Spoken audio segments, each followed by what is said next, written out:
Alif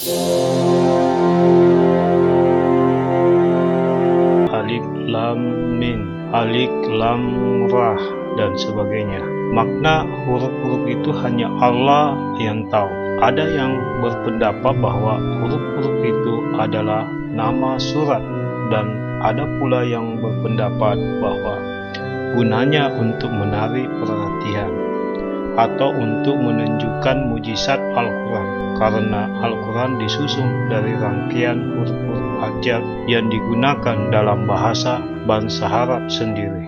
Meskipun demikian, mereka tidak pernah mampu untuk membuat rangkaian huruf-huruf itu menjadi seperti Al-Quran. Alif Lam Mim, ayat pertama surat Al-Baqarah ini terdiri dari huruf-huruf lepas. Ada dua hal yang perlu dibicarakan tentang huruf-huruf abjad yang disebutkan pada permulaan beberapa surat dari Al-Quran itu, yaitu apa yang dimaksud dengan huruf ini dan apa hikmahnya menyebutkan huruf-huruf ini. Tentang soal pertama, maka para mufassir berlainan berpendapat. Satu, ada yang menyerahkan saja kepada Allah dengan arti mereka tidak mau menafsirkan huruf-huruf itu. Mereka berkata Allah saja yang mengetahui maksudnya. Mereka menggolongkan huruf-huruf itu ke dalam golongan ayat-ayat mutasyabihah. Dua, ada yang menafsirkannya.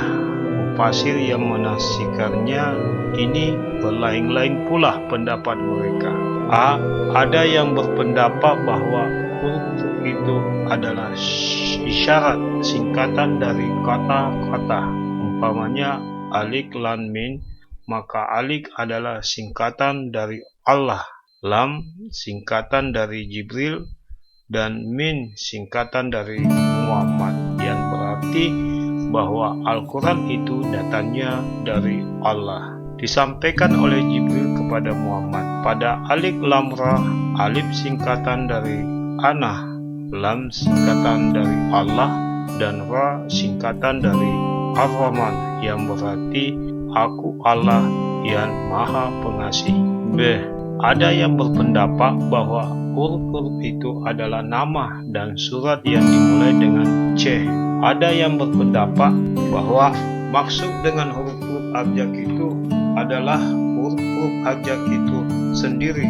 Maka yang dimaksud alif adalah alif, yang dimaksud dengan lam adalah lam, yang dimaksud dengan nun adalah nun, dan begitu seterusnya. D, huruf-huruf abjad itu menarik perhatian. Ada mufassir yang berpendapat bahwa huruf-huruf abjad ini didatangkan oleh Allah pada permulaan beberapa surat Al-Quran untuk menarik perhatian. Memulai pembicaraan dengan huruf-huruf abjad adalah suatu cara yang belum dikenal oleh bangsa Arab pada waktu itu. Karena itu, maka hal ini menarik perhatian mereka. Untuk tantangan menurut para mufassir ini, huruf-huruf singkatan itu disebut Allah pada permulaan beberapa surat dan Al-Quran. Hikmahnya adalah untuk menantang. Tantangan itu bunyinya kira-kira begini.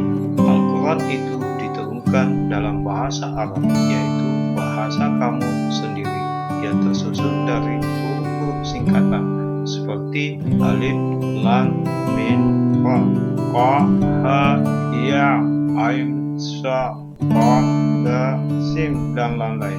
Maka kalau kamu tidak percaya bahwa Al-Quran datangnya dari Allah dan kamu mendakwakan datangnya dari Muhammad, yakni dibuat oleh Muhammad sendiri, maka cobalah kamu buat ayat-ayat yang seperti ayat Al-Quran ini. Kalau Muhammad dapat membuatnya, tentu kamu juga dapat membuatnya. Maka ada penantang, yaitu Allah, dan ada yang ditantang, yaitu bangsa Arab, dan ada alat penantang, yaitu Al-Quran. Sekalipun mereka adalah orang-orang yang fasik berbahasa Arab, tapi pula seluk-beluk bahasa Arab menurut naluri mereka, karena di antara mereka itu ada pujangga-pujangga, penyair-penyair, dan ahli-ahli pidato.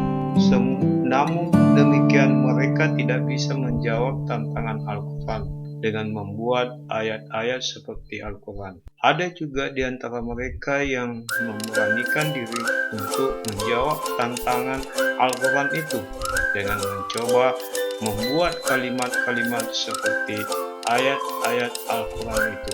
Tetapi sebelum mereka ditertawakan oleh orang Arab itu, lebih dahulu mereka telah ditertawakan oleh diri mereka sendiri. Surat Al-Baqarah yang 286 ayat itu turun di Madinah, yang sebagian besar diturunkan pada permulaan tahun Hijrah, kecuali ayat 281 diturunkan di Mina pada Haji Wada, Haji Nabi Muhammad Sallallahu Alaihi Wasallam yang terakhir. Seluruh ayat dari surat Al-Baqarah termasuk golongan Madaniyah merupakan surat yang terpanjang di antara surat-surat Al-Quran yang di dalamnya terdapat pula ayat yang terpanjang, ayat 282. Surat ini dinamakan Al-Baqarah karena di dalamnya disebutkan kisah penyembelian sapi betina yang diperintahkan Allah kepada Bani Israel, ayat 67 sampai dengan 74, di mana dijelaskan kekuatan orang Yahudi pada umumnya dinamai Fusatul Quran, puncak Al-Quran, karena memuat beberapa hukum yang tidak disebutkan dalam surat yang lain.